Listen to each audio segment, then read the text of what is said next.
Таң намазының парызын оқып болғаннан кейін мән беріңіздер. Мына хадис өте құнды хадис. Кімде-кім таң намазының парызын оқып болғаннан кейін ассаламу алейкум ва рахматуллах, ассаламу алейкум ва рахматуллах сәлем бердіңіз. Ва хуа санин риджлайхи, әрі тізесі бүгіліп тұрды. Қабла ан ятакаллам, еш нәрсе айтпай тұрып 10 мәрте ла илаха иллаллах вахдаху ла шарика лах, лахул мульку ва лахул хамд, юхи ва юмит, ва хуа аля кулли шайин қадир деп 10 рет айтатын болса, кутиба лаху ашру хасанат, 10 сауабы жазылады. Ва мухия анху ашру сайят, 10 күнәсі кешіріледі. Ва руфиа лаху ашру даражат, 10 есе дәрежесі көтеріледі.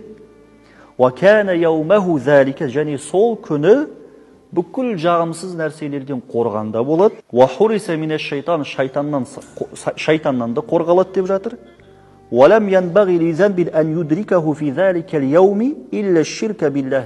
Және де қандай да бір күнәсі дейтін болса, күнәсі кешіріледі деп жатыр, тек Аллаға серік қосудан басқа дейді. Қараңыз қандай хадис. Осылайынан таң намазын оқып болғаннан кейін жалғыз оқысаңыз да, егер жалғыз оқыпасаңыз да, ассаламу алейкум ва рахматуллах, ассаламу алейкум ва рахматуллах, ешқандай сөз сөйлемей тұрып осы дұғаны айтасыз. 10 рет. Қаншама сауап, қаншама пайдалары бар да хадисте.